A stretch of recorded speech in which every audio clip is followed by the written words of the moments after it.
এই যে বৃদ্ধাশ্রম দেখছেন, মুন্না ভাই ওই শয়তান মাকিম গাজীর অন্যায় কাজ কইরা যত টাকা কামায় সেই টাকা দিয়া এই বৃদ্ধাশ্রম চালায়। শুধু এই বৃদ্ধাশ্রম না, একটা স্কুল চালায়। ছোট ছোট ছেলে মেয়েরা সেখানে বিনা পয়সায় পড়ে। একটা ডাক্তারখানা আছে, সেখান থেকে বিনা পয়সা ওষুধ দেয়। সব খরচ চালায় ওস্তাদ। শনি ভাই, আরে কি শুনছি, মুন্নাকে নাকি একটা খারাপ মেয়ে গ্রেফতার করিয়ে দিয়েছে। আল্লাহ ওই মেয়েটার মরণ দেয় না কেন?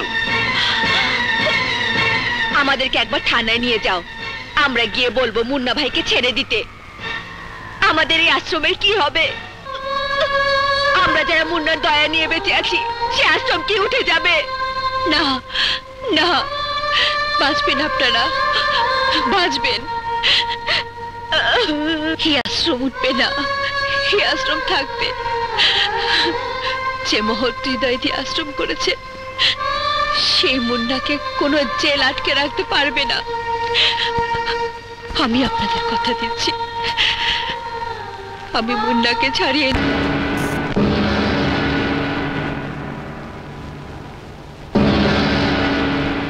Order order. মিলর্ড, ওই কাঠগড়ায় যে দাঁড়িয়ে আছে সে মুন্নার দিকে একবার তাকিয়ে দেখুন। এই নিষ্পাপ চেহারার মধ্যে কোনো পাপ, কোনো খুনের চিহ্ন নেই। আমি যতদূর শুনেছি আপনি নাকি মুন্নাকে ধরিয়ে দিয়েছেন। ইয়েস ইওর অনার, মানুষ মাত্রই ভুল করে।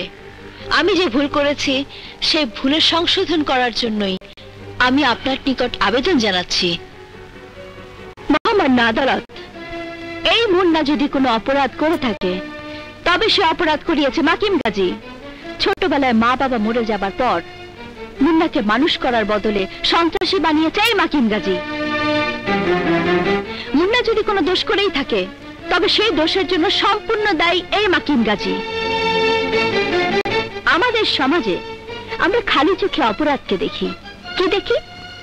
প্রত্যেক অপরাধের পেছনে কিছু গডফাদার লুকিয়ে থাকে, যারা নিরীহ লোকদেরকে ব্যবহার করে সমাজে প্রতিষ্ঠা পায়। মহামান্য আদালত, মুন্নাকে শাস্তি দেবার আগে আপনি ওইসব গডফাদার মাকিম গাজীদের শাস্তি দিন যারা মানুষ খুন করতে দ্বিধা করে না। Order order. মহামান্য আদালত, মুন্নার বিরুদ্ধে কোনো সাক্ষ্য প্রমাণ আদালতে উপস্থিত করতে পারেনি, তাই আমি মুন্নাকে বেকসুর খালাস দেবার জন্য আবেদন করে আমার বক্তব্য শেষ করছি।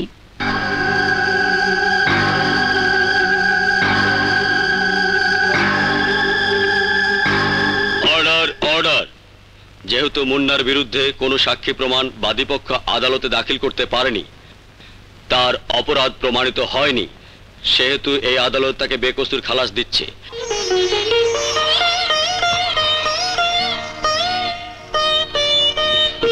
এবং সেই সাথে মাকিম গাজীকে গ্রেপ্তার করে আইনের কাছে সোপর্দ করার জন্য এই আদালত নির্দেশ দিচ্ছে।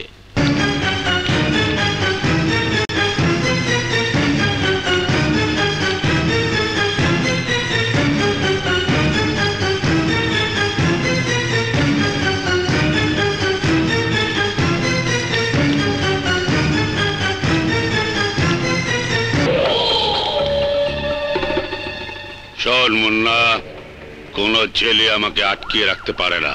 আমি বের হব, আর তখন তুই দুনিয়া থেকে বের হয়ে যাবি। তোকে একেবারে চিরতরে মুক্তি দিয়ে দেব।